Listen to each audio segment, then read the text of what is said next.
Alors, un des avantages certains de Gantry 5, que ce soit pour WordPress ou pour Joomla ou pour Grave, qui est le troisième CMS compatible avec justement ce framework, un des avantages, c'est qu'il va vous livrer de façon native ce que l'on appelle des hypermenus, c'est-à-dire des menus qui ont la capacité justement d'accepter non seulement des liens parents, mais aussi des liens enfants ou petits-enfants, avec à chaque fois une mise en pratique et des effets qui sont déjà ici prédéfinis.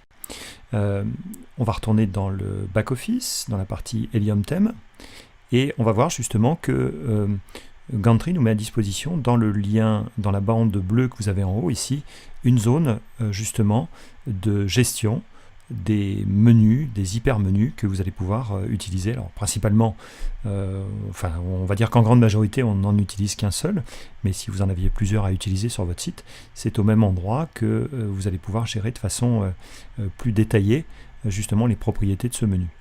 Donc si on y jette un coup d'œil, la première des choses qu'il va falloir faire, bien entendu, c'est choisir le bon menu ici.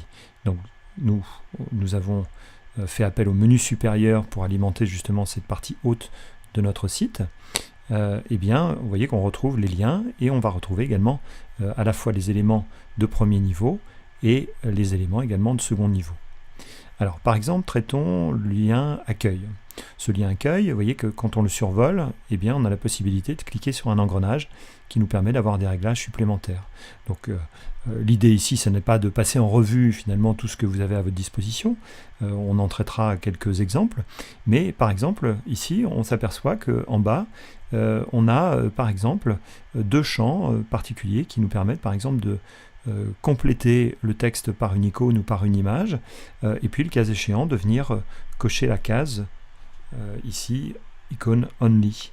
Donc ça veut dire que si je coche cette case, alors on va pas la cocher tout de suite, je vais venir simplement ici cliquer sur le petit doigt pour pouvoir aller sélectionner une icône. Je vais par exemple taper le mot-clé Home et je vais aller utiliser cet élément.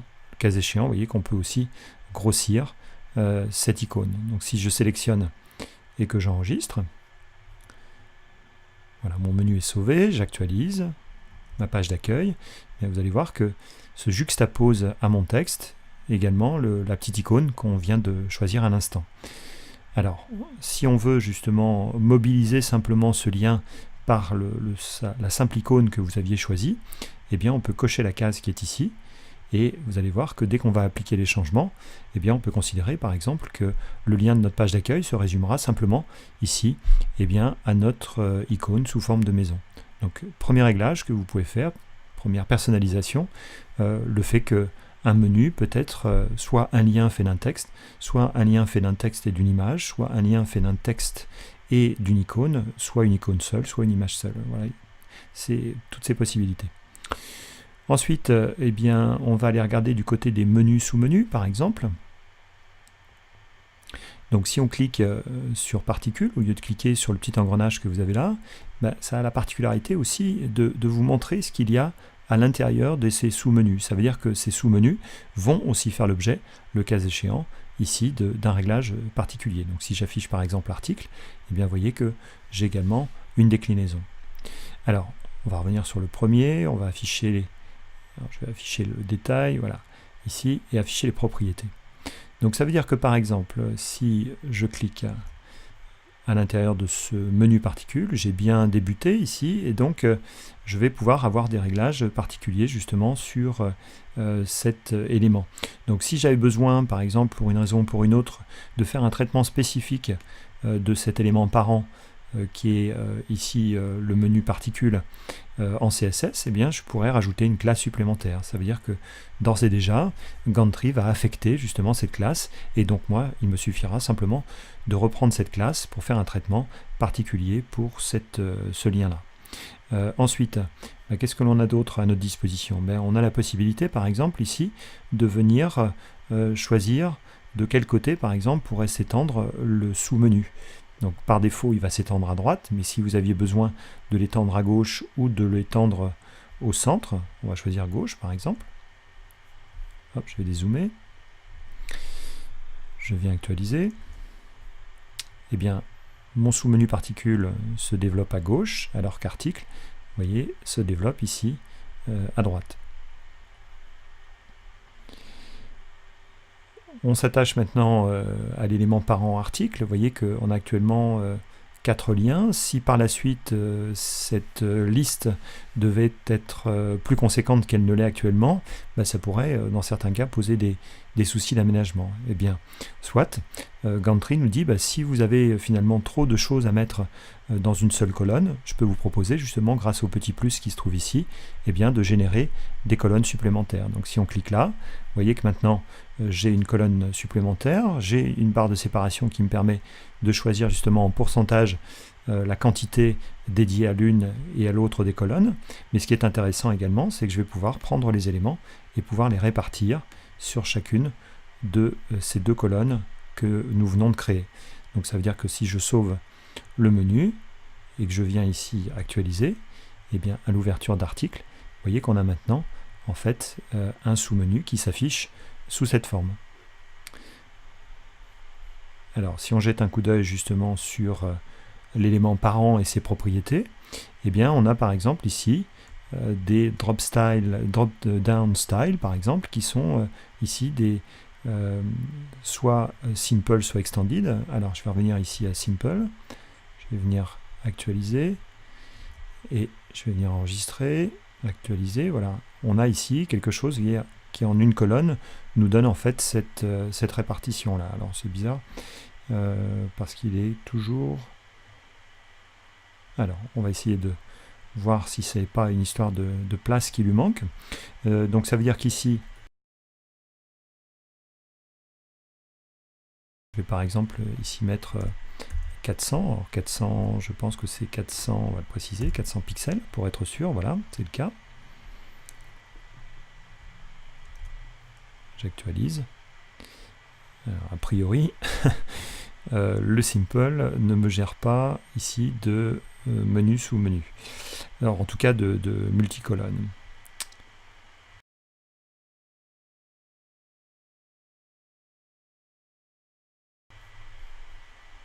Je vais appliquer. Ok. Donc ici, à partir du moment où je reste en extended, donc simple, ça veut dire que je désactive la notion de multicolonne. Si je suis en extended, et bien à ce moment-là, j'ai la possibilité de venir étendre et de gérer justement mes éléments sous forme de plusieurs colonnes. Mais ce qui est intéressant également, c'est que si jamais vous précisez ici dans les propriétés de largeur une largeur particulière, c'est-à-dire que vous ne laissez pas le champ vide, eh bien il considère que ça n'est pas la valeur par défaut de la largeur, c'est-à-dire finalement 100% de la largeur disponible qui sera utilisée, mais la quantité que vous aurez spécifiée ici en pixels dans cette zone.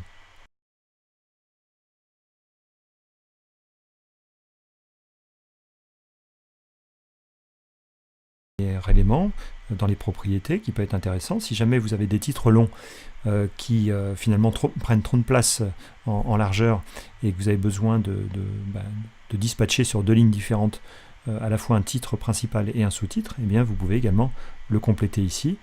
Donc ici, eh bien, on va mettre nos actualités par exemple. Si je sauve, que j'actualise, eh bien on a bien, vous voyez, un sous-rubricage en fait du lien qui se trouve en dessous, toujours avec multicolonne, mais on a également ici nos actualités qui apparaissent.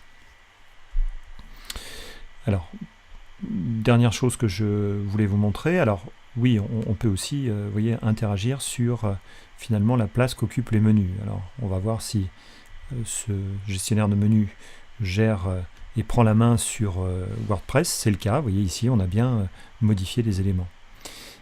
Alors, je remets l'élément à sa place. Et donc, pour vous montrer le dernier aspect, ici, je vais recliquer sur l'engrenage. Et nous allons ici effacer la valeur de façon à pouvoir ici bénéficier de toute la largeur. Je vérifie que c'est le cas. Voilà, c'est le cas. Donc, je vais avoir la possibilité également de rajouter, par exemple, dans une colonne supplémentaire, non pas des liens, mais d'autres choses qui pourraient être à votre disposition. Et bien ces deux choses vont être symbolisées par les deux boutons que vous avez ici, deux boutons bleus. Soit vous considérez que dans ce sous-menu, vous avez envie d'aller chercher un widget, soit éventuellement, vous pouvez aller chercher une particule de Gantry. Donc si je vais chercher un widget, par exemple, hop, je le glisse à l'intérieur de cette zone, eh bien il va me dire quel widget vous voulez intégrer à l'intérieur de ça. Si ce widget c'est simplement du texte d'explication sur ce que contiennent les sous-éléments, eh bien à ce moment-là vous allez pouvoir justement ici, alors pourquoi je peux pas,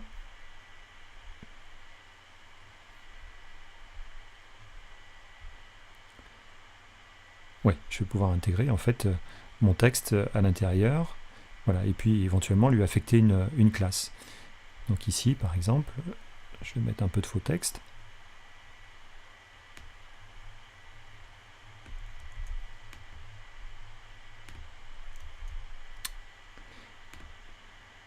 Appliquer, sauver.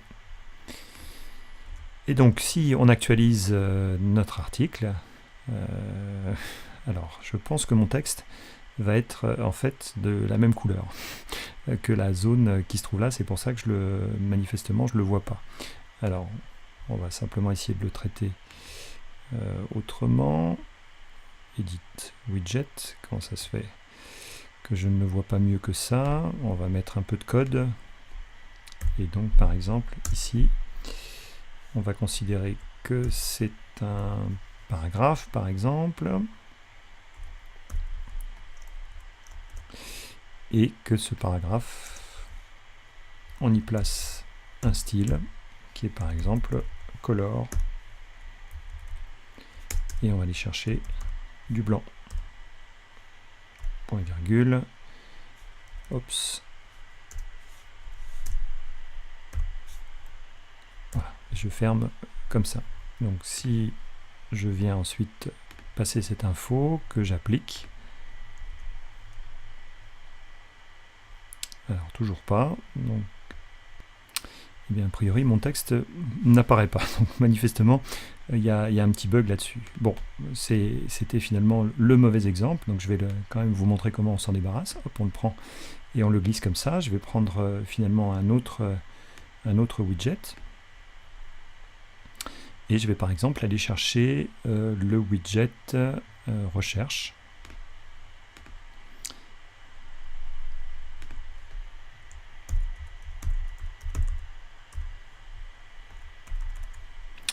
Je vais modifier le titre, j'enregistre et on actualise. Vous voyez qu'ici, en complément, eh bien, je vais avoir une zone de recherche. Alors le titre, ce n'est pas forcément nécessaire. Je vais venir éditer ce widget en retirant le titre. Voilà, comme ça, on aura juste, en actualisant ici, la zone de recherche et le bouton recherche. Autre exemple, on avait vu dans une précédente séquence que l'on pouvait également fabriquer des particules en fait, qui étaient des mises en forme de contenu que nous proposait Gantry. Eh bien, je vais ici par exemple basculer la recherche sur cette colonne et venir ici rajouter cette fois-ci une particule. Là, sur le même principe, il va nous demander en fait quelle particule on souhaite mettre à cet endroit-là. Par exemple, on a une particule de type login pour pouvoir se connecter. Eh bien, en sélectionnant ici, on va pouvoir mettre espace client, si on en avait un. Traduire cette partie-là, bonjour, et donc le nom de la personne qui va venir se connecter. Alors je parle de client, mais ça peut être aussi un contributeur du site. Donc on actualise. Et donc ici on a toujours notre élément de recherche. Comme actuellement je suis connecté sur l'espace d'administration, je vais pouvoir me déconnecter. Et vous allez voir que dynamiquement, vous voyez ce widget, cette particule va automatiquement venir s'adapter et vous proposer à la personne de venir se connecter. Donc ensuite, une fois connecté, eh bien on lui dira bonjour et on reprendra en fait le nom du compte qui figure en fait sur le détenteur de ce compte d'utilisateur. Donc voilà, ici quelques exemples, vous voyez, qui vous montrent que finalement ce menu, d'abord il y a une gestion à part, et puis d'autre part, eh bien, vous voyez qu'on a un enrichissement de contenu qui est quand même assez sympa et qui vous permet justement à tout moment de venir modeler et rajouter des choses qui apparaîtront dans votre menu seul ou éventuellement dans votre menu et dans des zones spécifiques de votre gabarit.